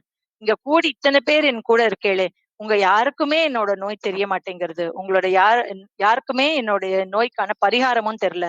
ஆனா எனக்கு தெரியும். அந்த காளிங்க நர்தனம் ஆடின அந்த பொய்கையில கொண்டு என்ன விட்டுருங்க. கண்ணனுடைய கைகளால அந்த கண்ணன் திருவடிப்பட்ட அந்த பொய்கை தண்ணி என் மேல பட்டதுன்னா போறோம். என்னுடைய இந்த தாபம் எல்லாமே தீர்ந்து போயிடும் அப்படின்னு ஆண்டாள் சொல்றா. இந்த தாபம், எதிர்பார்ப்பு, பிரிவு இது எல்லாமே வெவ்வேறு பாவங்கள் நாயகிக்கு வருது. எல்லா இடத்துலயுமே ஸ்திரீ பாவத்துல ஏக்கங்கள் அப்படிங்கறத காண்பிச்சாலும் அவ ஒரு இடத்துல தன்னுடைய நிலைமை நார்மலா ஒரு பெண் பாவத்துல இருக்கிற நிலைமையில அலங்காரங்கள் செய்து கொள்வாங்க. தன்னை தலைவன் ஒரு எதிர்பார்ப்போடு இருக்கும்போது தலைவன் வருவான், அலங்காரம் செஞ்சுக்கலாம் நம்ம அப்படின்னு அவனோட வருகையை எண்ணி அலங்காரம் செய்யற மாதிரியும் அவங்களுக்கு பாடல்கள் இருந்திருக்கு. வளையல்கள் போட்டுக்கிறா, மாலை அணிவிச்சுக்கிறா, கண்ணாடிய பார்த்து இந்த என்னுடைய அலங்காரங்கள்லாம் பெருமாளுக்கு ஏற்புடையதாக இருக்குமா அப்படின்னு பாத்துக்கிறா. தாம்பூலம் போட்டு வாய் உதடு சிவக்க வைத்து இது பெருமாளுக்கு உகப்பாக இருக்குமா அப்படின்ற மாதிரி எல்லாம் பாத்துக்கிறா. ஆனாலும் ஒரு இடத்துல தன்னுடைய ஸ்திரீத்துவமே போறது அப்படின்னு நினைக்கிற இடங்களும் வருது. எந்த இடத்துல வருது இந்த மாதிரி ஸ்திரீத்துவம் போறதுக்கு ஆஹ்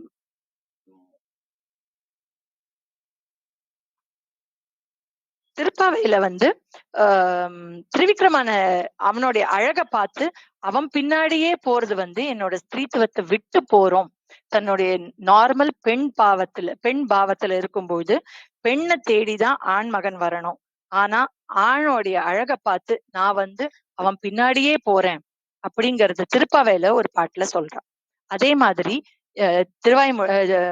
நாச்சியார் திருமொழியிலையும் யாரெல்லாம் இங்க இருக்கேளோ எல்லாரும் என்னை கொண்டு போய் வடமதுரையில விட்டுருங்க, இல்ல துவாரகையில விட்டுருங்க. என்னுடைய ஸ்திரீ சுபாவம் இங்கே காணாம தகாதவாறு நான் பேசுறேன்னு நீங்க வச்சுட்டாலும் பரவாயில்ல. ஆனா என்ன அவனோட கொண்டு சேர்த்து விடுங்க. அவன் மேல பட்ட அந்த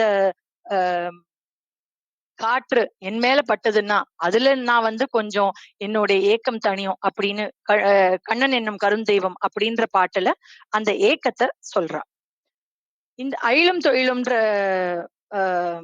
பாசுரத்திலையும் அவங்க அவங்களுடைய தாபத்தை வெளிக்கொண்டு வராங்க.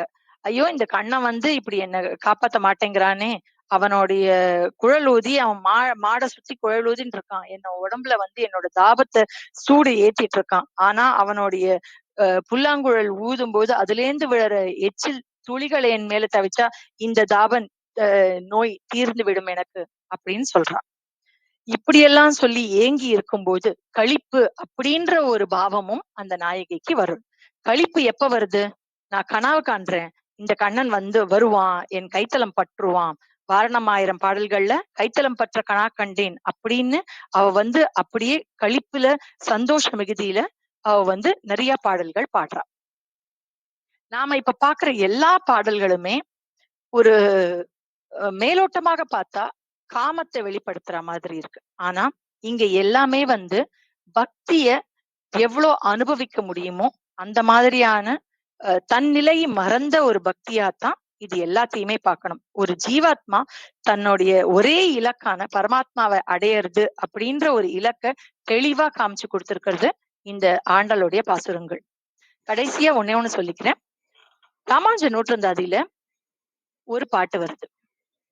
சேமனல் வீடும் பொருளும் தருமமும் சீரிய நற்காமமும் என்றிவை நான்கென்பர், நான்கினும் கண்ணனுக்கே ஆமது காமம் அறம் பொருள் வீடு எதற்கு என்று உரைத்தான் வாமனன் சீலன் ராமானுஜன் இந்த மண்மிசையே.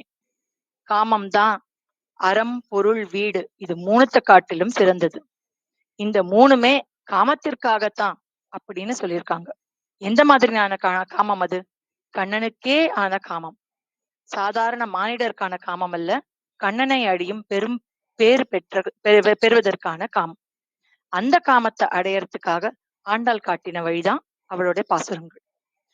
தன் அகங்காரத்தை விட்டு தனக்கு மேல்படியில இருக்கிற ஒரு சக்திக்கு அந்த சக்தியோட காதல் கொண்டு அதனோட லயிக்கிறதுக்காக அந்த அந்த கலப்புக்காக தன்னுடைய சுயத்தை விட்டு சேர்ற ஒரு பண்பை தான் நம்ம வைணவ பாடல்கள் காட்டுக்கு. இந்த பாடல்களை நிறைவா காமிச்சது ஆண்டாள்கள் பாசுரங்கள். வாய்ப்பளித்ததற்கு நன்றி. ஆண்டாள் திருவடிகளே சரணம். ஆண்டவனையே ஆண்டதால் ஆண்டாள் என்று கூறுவது போல் உங்கள் அருமையான பேச்சில் எங்களை ஆளுகிறீர்கள். சிறப்பான உரை. மனமார்ந்த பாராட்டுக்கள். அடுத்ததாக ரமேஷ் அவர்களை குலசேகர ஆழ்வார் பற்றி கூற அழைக்கிறேன். ஸ்ரீமதே ராமானுஜா நமக. அஸ்மத் குருபியோ நமக. அஸ்மத் பரம குருபியோ நமக. அஸ்மத் சர்வ குருபியோ நமக. ஆழ்வாக திருவடிகளே சரணம். நான் எடுத்துக்கொண்ட ஆழ்வார் தலைப்பு குலசேகர ஆழ்வார். அவரை உடையவர் தன்னுடைய தனியன்ல தென்னரங்கம் பாடவல்ல சீர்பெருமாள் என்று கூறியிருக்கார். அவர் தன்னை கோபியராகவும் தேவகியாகவும் கௌசல்யாவும் பாவித்து 3 விதமான பாசுரத்தை வைத்திருக்கார். 698 707 வரைக்கும் கோபியராகவும், 708 718 தேவகியாகவும், 719 729 கௌசல்யாவும் பாவித்து தன்னை பாவித்து பாடியுள்ளார். அது ஒவ்வொரு பாசுரத்தை எக்ஸாம்பிளுக்கு நம்ம எடுத்துக்கொள்வோம். முதல்ல திவ்ய தேசா விக்கிரக வடிவங்களை ரசித்த பிறகு குலசேகர கோபிகையின் பாத்திரத்தை ஏற்று ராமர் மற்றும் கிருஷ்ணர் போன்ற இறைவனின் மனித அவதாரங்களை விபவ அவதாரம் அனுபவிக்க அடியெடுத்து வைக்கிறார். ஆழ்வாரின் நாயகி பாவத்தை அனுபவிப்போம். அவரது நாயகத்தால் ஏமாற்றப்படும் ஒரு நாயிகாவின் உண்மையான மனநிலை அவர் எளிதாக வெளிப்படும்.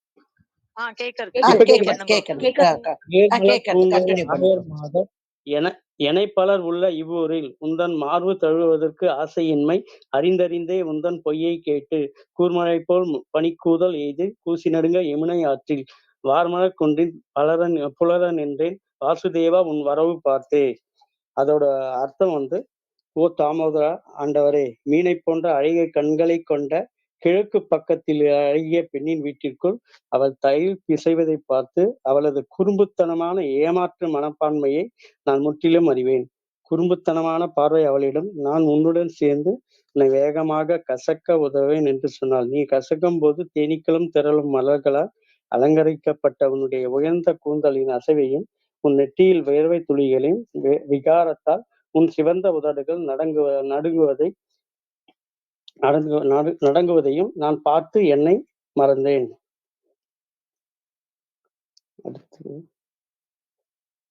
அப்புறம் 708வது பாசுரத்துல தேவகி கண்ணனுடைய விளையாட்டை பார்க்க முடியாத ஏங்கரா. அந்த இதுக்கு இந்த பாசுரம் ஆலை நீர்க்கரும்பு அன்னவன் தாளோ அம்புயன் தடங்கண்ணினன் தாளோ வேலை நீர் நிறந்த அன்னவன் தாளோ வேழ போதகம் அன்னவன் தாளோ ஏழவாள் குழல் என் மகன் தாளோ என்றென்று உன்னை என் வாயிடை நிறைய தாள் ஒளித்திடும் திருவனை இல்லா தாயறி கடை ஆயின தாயே. அதோட அர்த்தம் தேவகி, ஓ என் அன்பு கண்ணன், ரசமான கரும்பு போன்ற தோற்றமுடையவனே, உங்களுக்கு தாலாட்டு. தாமரை கண்களை உடைய இறைவனே, உனக்கு தாலாட்டு. நீல நிறமுள்ள கடல் நிறமுள்ள இறைவனே, உங்களுக்கு தாலாட்டு. ஓ என் சிறிய கம்பீரமான யானைக்குட்டியே, உங்களுக்கு தாலாட்டு.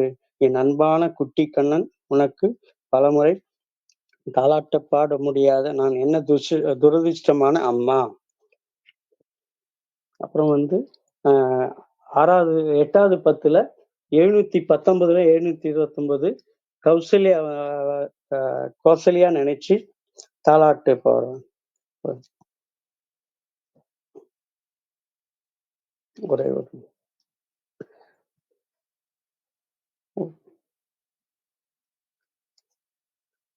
கௌசல்யா, புகழ்மிக்க கௌசல்யாவின் மணி வயிற்றில் உதித்தவனே,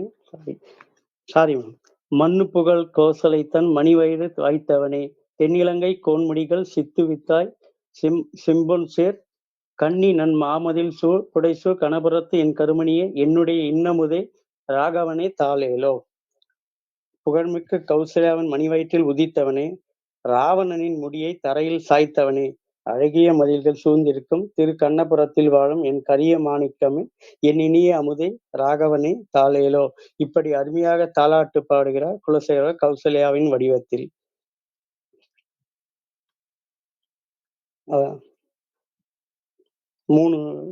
மொத்தம் 105 பாசுரம் எழுதியிருக்காரு அவரு. அதுல வந்து 3 10ல வந்து 3 நாயிகா பாவத்தை விளக்கி இருக்காரு.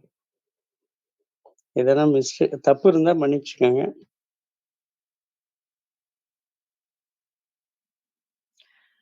குலசேகரோட காருண்யத்தை அழகா வெளிப்படுத்தினீங்க. தேங்க்யூ மாமா. Thank you ma'am.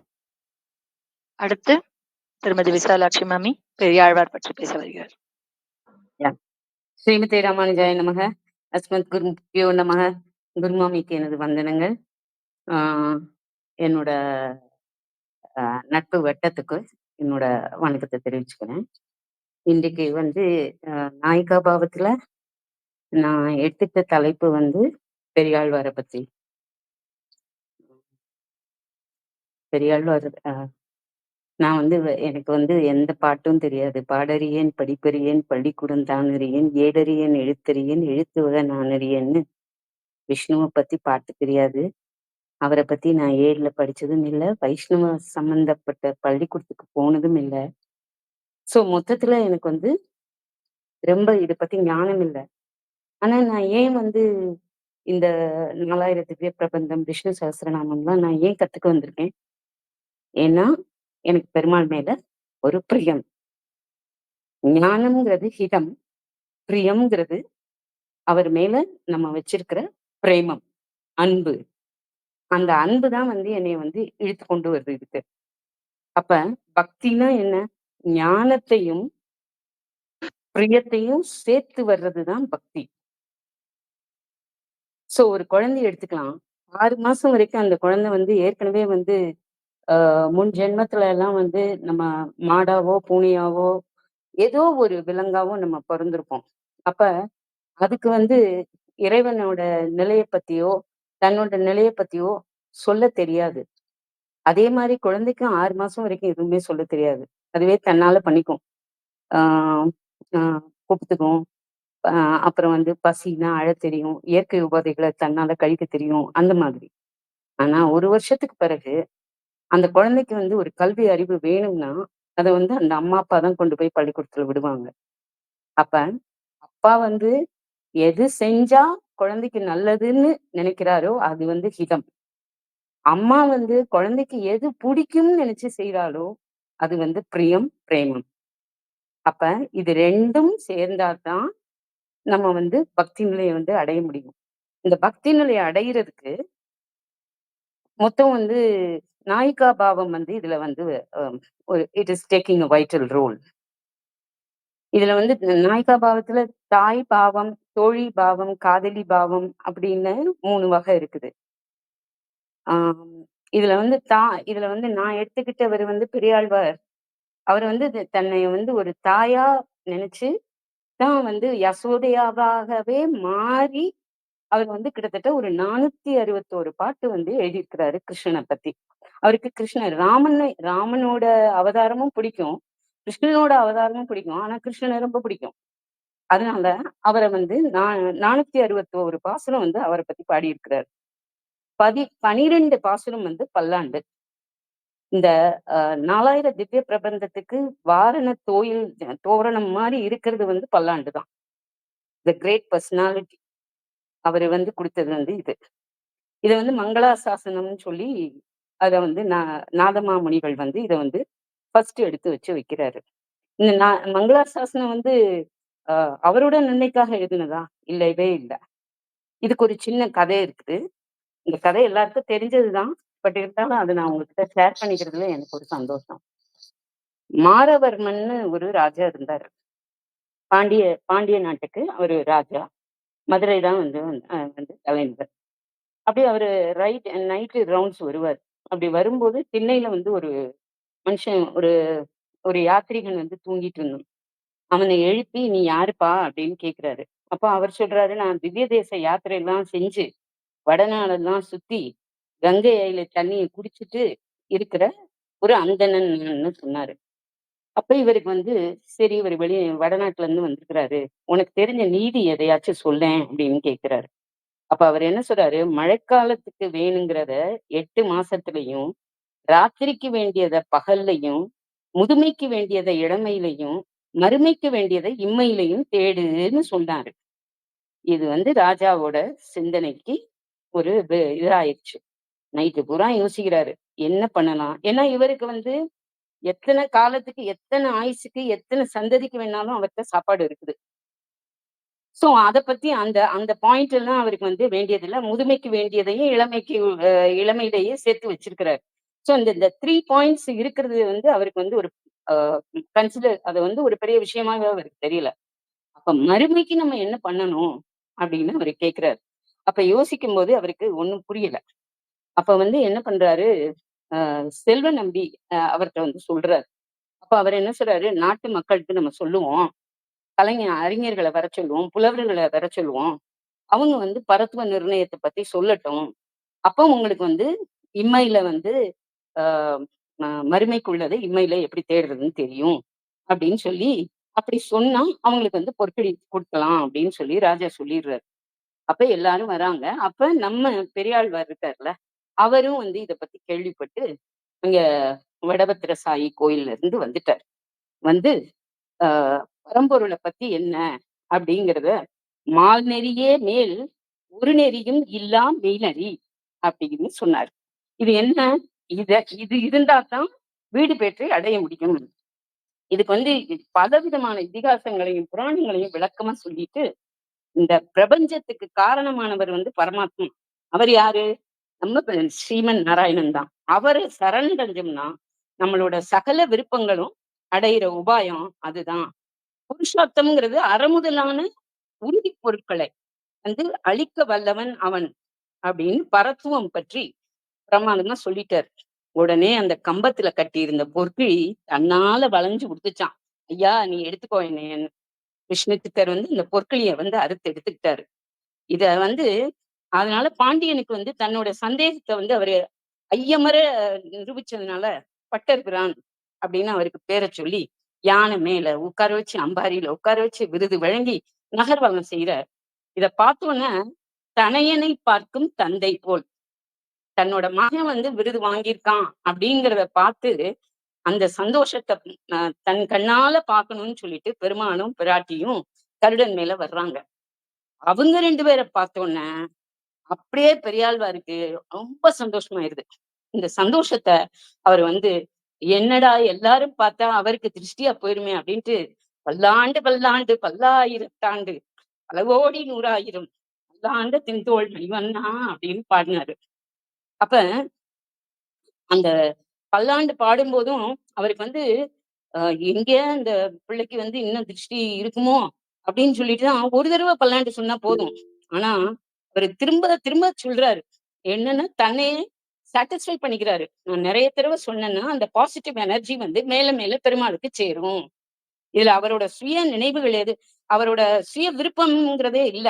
அந்த நன்மையை வந்து எல்லாருக்கும் கிடைக்கணும் அப்படிங்கிறது மட்டும்தான் அவரோட விருப்பம்.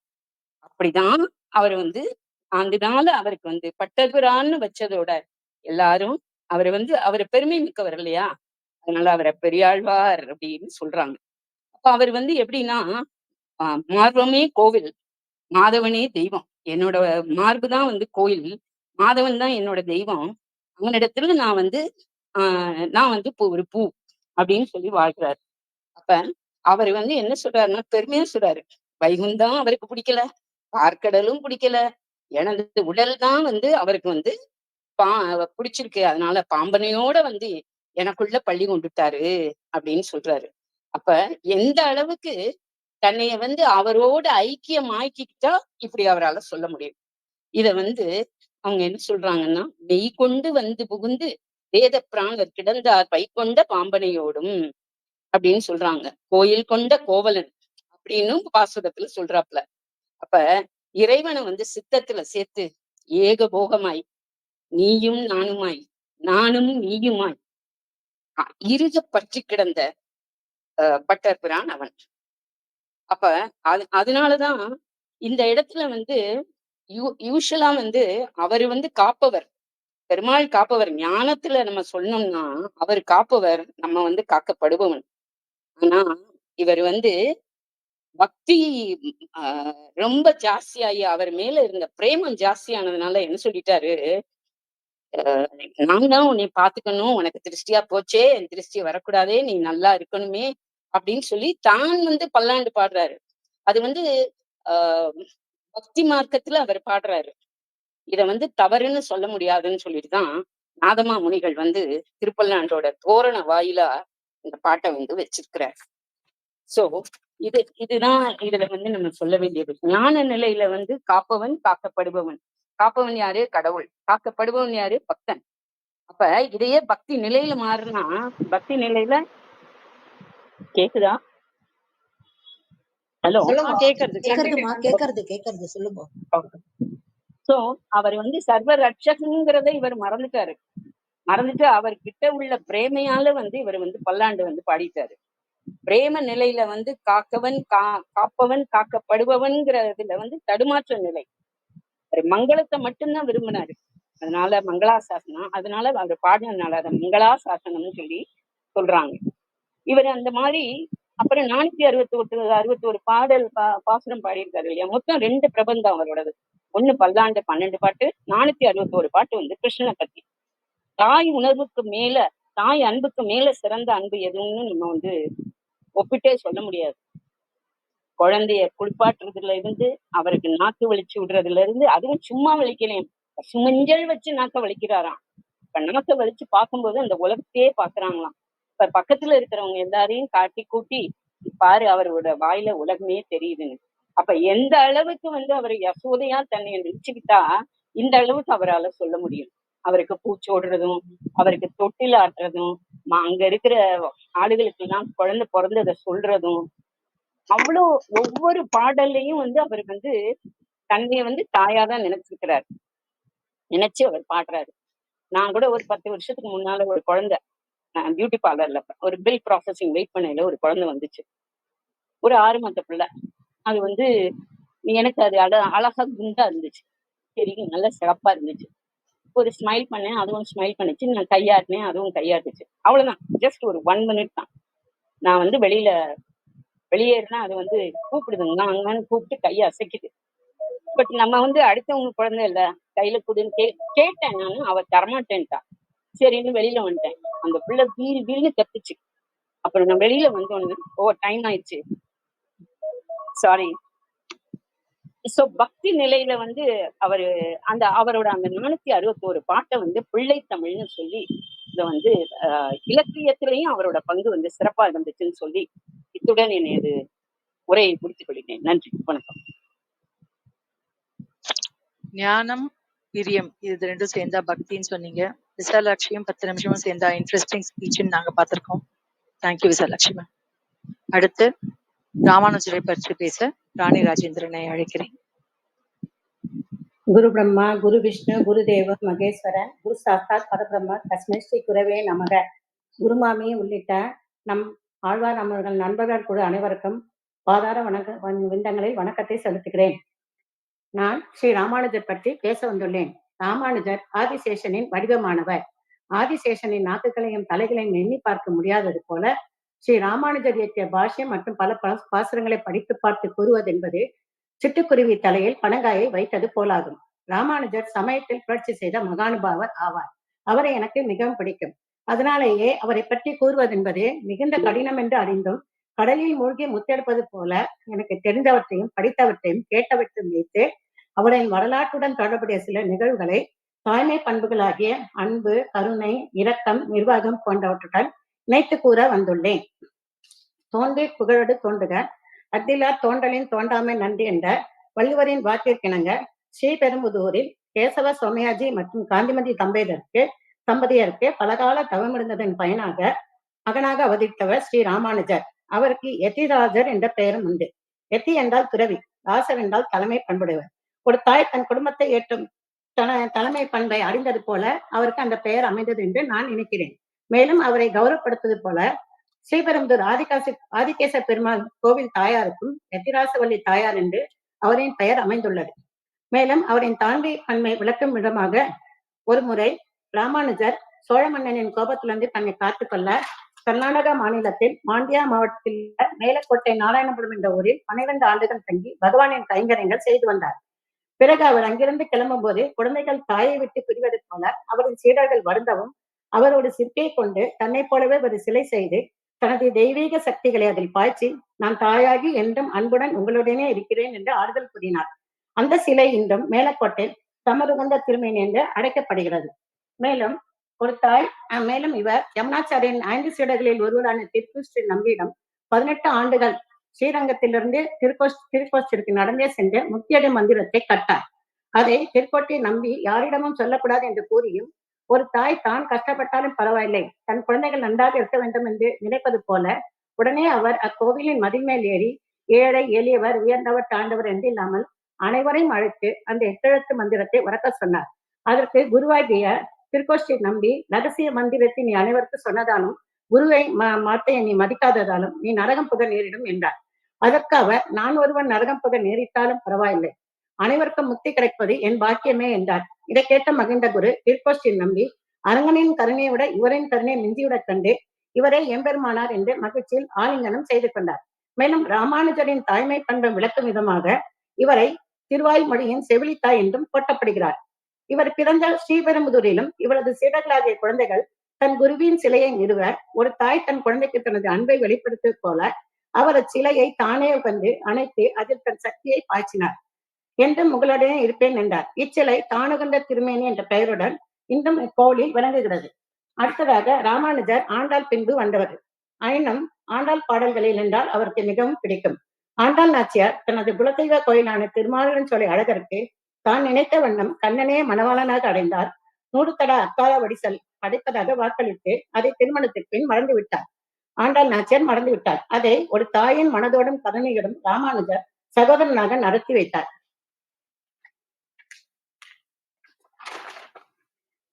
மேலும் ஒரு தாய் தன் குடும்பம் குழந்தைகள் என்று பல வேலைகளை கவனிப்பது போல இவரும் ஸ்ரீரங்கம் கோயில் நிர்வாகம் மற்றும் மயினாமடை நிர்வாகம் போன்றவற்றை சிறப்பாக செய்தார். திருவரங்க கோவில் உடைமைகளை இவர் மீட்டி தந்ததினால் திருவரங்கநாதன் இவரை உடையவர் என்று அழைத்தார்.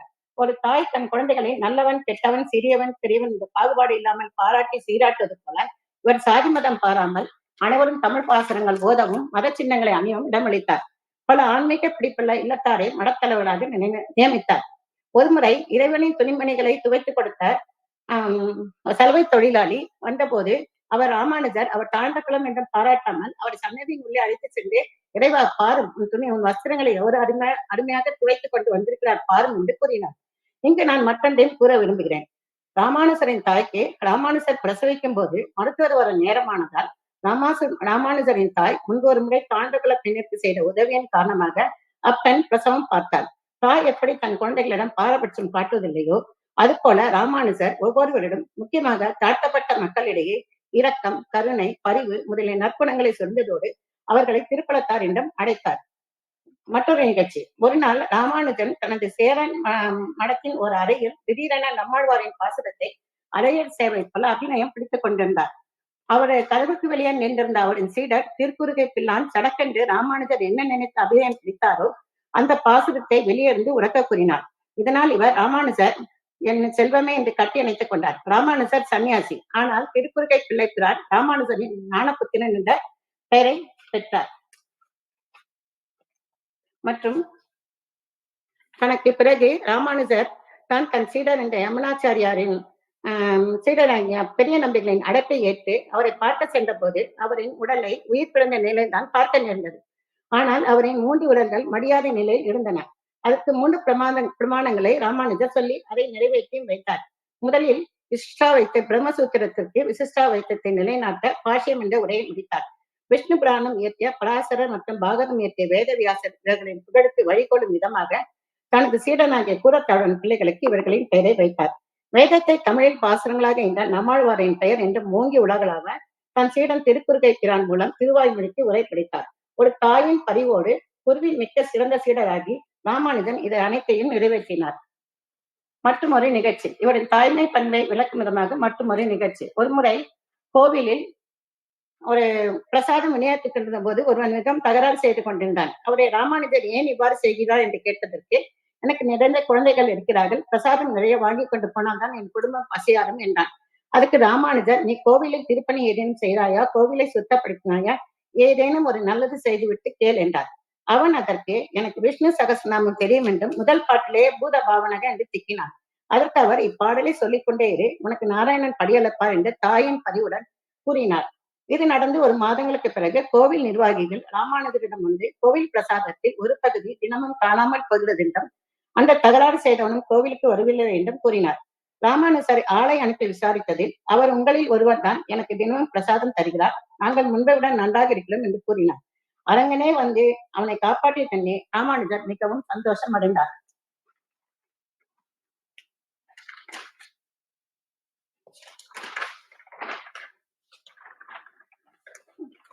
மேலும் இவரின் சிறப்பை விவரிப்பது போல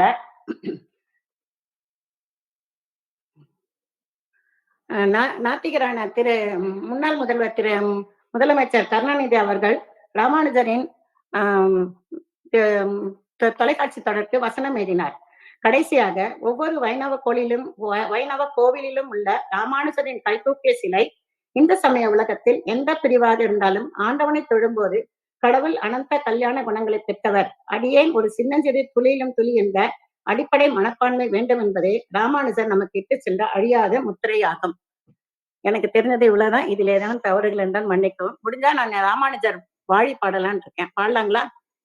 வேணாம், ஓகே, நன்றி. அனைவருக்கும் நன்றி. ஜெகதாச்சாரியன் சிரேஷ்டரான ராமானுஜரை பற்றி உங்க மூலமா அறிஞ்சது மனசுக்கு உகந்ததாக இருந்தது. நன்றி. Last but not the least in any measures, சாந்தினி திருமங்கையாழ்வார் பற்றி. சர்வம் கிருஷ்ணார்ப்பணம். அஸ்மத் குருபியோ நமக. அடியேன் பேச உள்ள ஆழ்வார் திருமங்கை ஆழ்வார். இவர் ஆழ்வார்களில் கடைசி ஆழ்வார். அவர் இயற்றிய பாசுரங்களை பற்றிய இந்த சொற்பொழிவும் இன்று கடைசி. அவர் மிக கற்றறிந்த ஆழ்வாராக கருதப்படுகிறார். எல்லா ஆழ்வார்களும் இறைவனிடம் சரணாகதி அடைந்தவர்கள், பக்தியில் பரமபக்தி நிலை அடைந்தவர்கள். அந்த பரமபக்தி நிலையின் வெளிப்பாடுதான் பரகால நாயங்களும் நாயகியின் நிலை. ஒன்று பெருமாளோடு சேர்ந்து காலம் கழிக்க வேண்டும், இல்லாவிட்டால் முடிந்துவிட வேண்டும் என்று அவர்களின் எண்ண ஓட்டத்தை பாசுரங்களாக காணலாம். பரகால நாயகி பெருமாளிடமிருந்து பிரிந்ததால் ஏற்படும் துன்பங்களும், தன் மகள் அந்த நிலைமை அடைந்ததால் தாயடையும் துன்பங்களும் பாசுரங்களில் விளக்கியுள்ளார். திருமங்கை ஆழ்வார் இயற்றிய 6 பதிகங்களில் 4 பெண் பாவனையை உபயோகித்துள்ளார். பெரிய திருமொழியில் திருவிடந்தை, திருவாலி, திருவரங்கம், திருக்கண்ணபுரம், திருமாலிருஞ்சோலை ஆகிய திவ்ய தேசங்கள் பற்றி இயற்றிய பாசுரங்களில் பரகால நாயகியாக பாவித்து சில பாசுரங்கள் இயற்றியுள்ளார். அது மட்டுமன்றி சிறிய திருமடல், பெரிய திருமடல், திருநெடுந்தாண்டகத்திலும் பரகால நாயகியாக பாவித்துள்ளார். நேரத்தின் அடிப்படையில் இன்று பெரிய திருமொழியில் திருமாலிருஞ்சோலை மற்றும் திருக்கண்ணபுரம் மட்டும் பற்றியே கூற உள்ளேன். திருமாலிருஞ்சோலையில் சுந்தர ராச பெருமாள் எழுந்தருளியுள்ளார். 9ஆம் பத்து 9ஆம் திருமொழியில் தாய் மகளின் நிலையைக் கண்டு கவலையுற்று தனக்குள் எழும் ஐயங்களை கேள்விகள் மூலம் வெளிப்படுத்துகிறார். கோவலர் கோவிந்தனை கொடியேறிடை கூடுங்கொலோ, திருமாலிருஞ்சோலையில் நின்றருளும் யாதவ தலைவனான கோவிந்தனை கொடி போன்ற இடையுடைய என் மகள் கூடப் பெறுவாளோ, திருமாலிருஞ்சோலை நின்றான் கனைக்கழல் காணுங்கொலோ, திருமாலிருஞ்சோலை நின்ற அண்டத்தம் கோவினை இன்று அணுகுங்கொல் என் இழையே, திருமாலிருஞ்சோலை நின்ற நங்கள் பிரானை இன்று நணுகுங்கொல் என் நல்நுதலே, திருமாலிருஞ்சோலை நின்ற வானவர் கோனை இன்று வணங்கித் தொழ வள்ளல்கொலோ என்று தாய் தன் மகள் பெருமாளை காணப் பெறுவாளோ, வைகுந்தவாசனை அணுக முடியுமோ, என் பெருமாளை இன்று சென்று சேவித்திடுவாளோ, பெருமாளை சேவிக்கும் பாக்கியம் கிடைக்குமோ என்று சந்தேகங்களை வெளிப்படுத்தும் அழகான பாசுரங்கள். அவர்களுக்கு மட்டும்தானா அந்த சந்தேகம்? நம் மனதிலும் அதே சந்தேகங்கள் தானே. அடுத்தது திருக்கண்ணபுரத்தில் சௌரிராச பெருமாள் எழுந்தருளியுள்ளார். 8ஆம் பத்து 1ஆம் திருமொழியில் மகள் புலம்புதலை கேட்ட தாய் அதற்கு காரணம் சௌரிராச பெருமாளின் அழகோ என்று யூகிப்பது போல் அமைந்துள்ளது. சிலையிலங்கு பொன்னாழி தின்படை தண்டு ஒன் சங்கம் என்கின்றாள், மலையிலங்கு தோள் நான்கே மற்றவனுக்கே என்றே கான் என்கின்றாளால், சங்கு என்றும் சுதர்சனம் என்றும் நாந்தகம் என்றும் கதை என்றும் அழகிய பாஞ்ச சன்னியம் என்றும் என் மகள் பரகால நாயகி சதா புலம்புகிறாள். மலை போன்ற 4 தோள்களும் எத்தனை கம்பீரமாக இருக்கின்றன பார் என்கிறாள் என்று மகள் புலம்புவதை போல் அமைந்துள்ளது. அந்த பாசுரங்களில் பரகால நாயகி பெருமாளின் அழகை வருணிப்பதை படிக்க படிக்க அந்த கண்ணபுரத்து பெருமாள் எத்தனை அழகாக இருக்க வேண்டும் என்று கற்பனை செய்ய தோன்றுகிறது. என் மகள் புலம்பும் தன் மகள் புலம்பும் நிலைமையைக் கண்ட தாய் அடுத்த 10 பாசுரங்களில் 8ஆம் 10 2ஆம் திருமொழியில் சௌரிராசப் பெருமாளைக் கண்டு கடிந்து கொள்வது போல் அமைந்துள்ளது. தொண்டெல்லாம் நின்னடியே தொழுது உய்யுமா கண்டு தான் கணபுரம் தொழப் போயினால் வண்டுலாம் கோதை என் பேதை மணிநிறம் கொண்டுதான் கோயின்மை செய்வது தக்கதே. அனைத்து அடியார்களும் உன் திருவடிகளை சேவித்து உய்வு பெறுவதைக் கண்டு இவளும் திருக்கண்ணபுரத்துக்கு சென்றாள். சௌரிராசப் பெருமாளை வணங்கி போயிருக்கிறாள். வண்டுகள் மொய்க்கும் கூந்தலையுடைய என் பேதை பெண்ணின் அழகிய மேனி நிறத்தை நீ கொள்ளை கொண்டு இப்படி பசலி உண்டாக்கி அநியாயம் செய்வது தகுதியற்ற செயலாகும் என்று பெருமாளை கடிந்து கொள்கிறார் தாய். முதல் 20 தாய் தன் மகள் அடைந்த நிலையை புலம்புகிறாள், பெருமாளை கடிந்து கொள்கிறாள். அடுத்து வரும் 10 8ஆம் 10 3ஆம் திருமொழியில் மகள் பேசுகிறாள். அவள் மெலிந்து போய் கைவளையல்கள் நழுவும் காரணத்தை கூறுகிறாள். தாயெடுத்த சிறு கோலுக்கு உழைந்தோடி தயிருண்ட வாய் துடைத்த மைந்தனுக்கு இழந்தேனென் வரிவளையே. தாயான யசோதை கையிலிருந்து சிறு கோலுக்கு அஞ்சி ஓடி தயிருண்ட வாயை துடைத்துக் கொண்டவனுமான கண்ணனிடம் மையல் கொண்டு மெலிந்ததால் என் வளையல்களை நழுவிவிட்டேன்.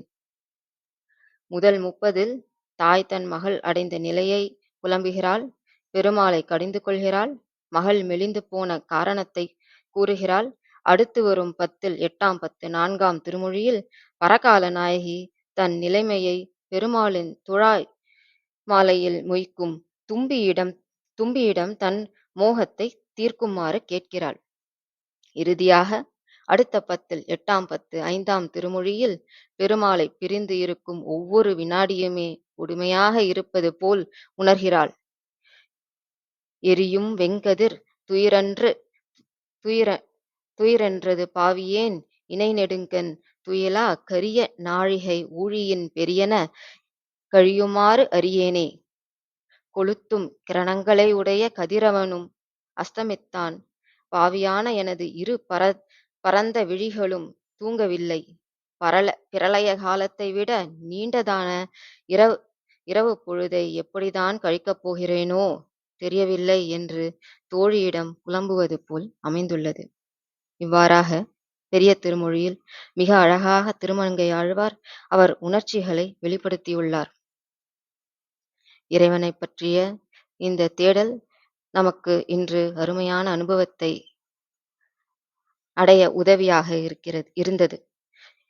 இந்த தேடலானது முற்றுப்புள்ளி அல்ல, ஒரு தொடக்க நிலை. இந்த தேடல் இறைவனிடம் நெருக்கத்தை உண்டாக்கும் என்பதை நம்பி வாய்ப்பளித்தமைக்கு நன்றி கூறி விடைபெறுகிறேன். நன்றி. சர்வம் கிருஷ்ணார்ப்பணம். கருத்து சுருக்கமா இருந்தாலும் கனகச்சிதமாக கலியனை பற்றி கூறியிருக்கிறீர்கள். நன்றி சாந்தினி. அத்தனை பேச்சுக்களையும் கேட்டு கிறங்கித்தான் இருக்கிறோம். பேச்சுக்களின் நிறைவுக்கு வந்துவிட்டோம்.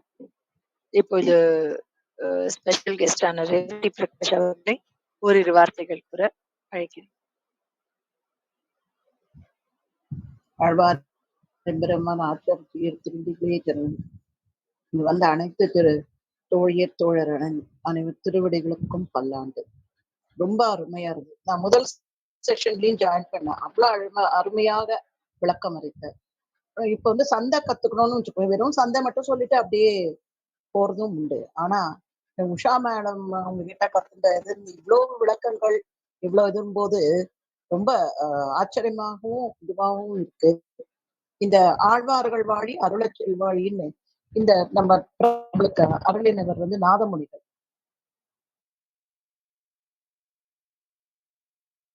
அவர் மதுர கவி ஆழ்வாருடைய கண்ணிலும் சிறுதாம்பினால வந்து 12,000 தடவை நம்மாழ்வார் முன்னாடி நின்று சொன்னப்புறம் அவர் வழியாக வந்து தன் ஞானத்தால எழுதி நம்மளுக்கு அருளினார்.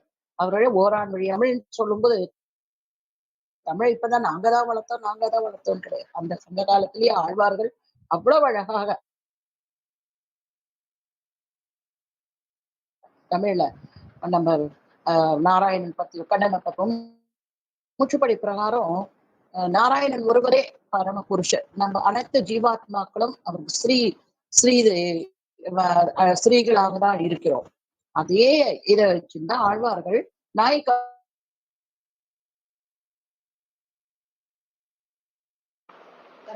பாவத்தை இது பண்ணிட்டு இருந்தார். அவர் தோழியாகவும் மகளாகவும் தலைவியாகவும் தாயாகவும் பிரணவத்தை வளர்க்கறது இந்த அகாரம் உகாரம் அகாரம் என்ற மூன்றுத்தையும் வளர்க்கறது இந்த நாயிகா பாவம். ரொம்ப அழகா அருமையா எல்லாத்தையுமே இதுல கவர் பண்ணிட்டா. ரொம்ப கேக்கலையே, ரொம்ப அழகா வளர்க்கறா இதுல. ஹலோ கேக்குறதா? இப்போ ஹலோ ஹலோ என்ன கேட்கவே இல்லை. கேக்குறதா?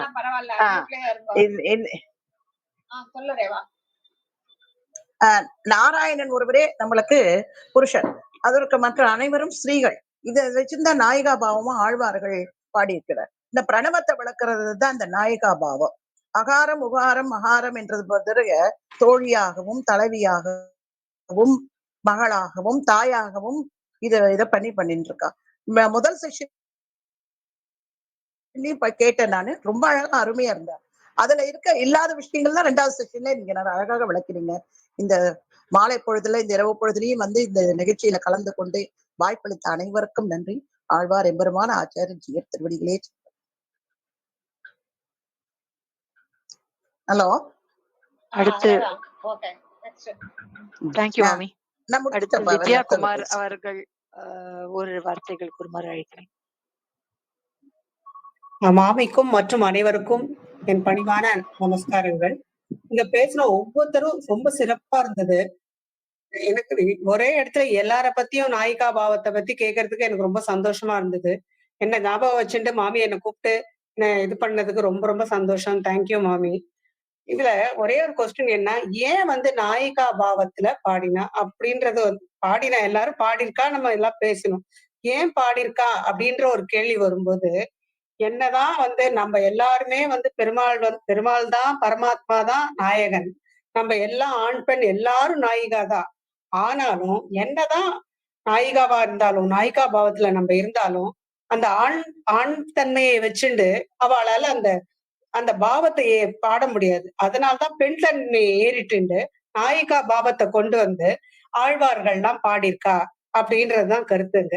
ஏன்னா பரம பிரேம பக்தி அது சொல்றதுக்கு ஒரு பாவம் வேணும் இல்லையா? அந்த பாவம் வந்து பெண்களாலதான், பெண் பாவத்தை ஏறிட்டு இருந்தா சொல்ல முடியும், ஒரு அம்மாவால சொல்ல முடியும்.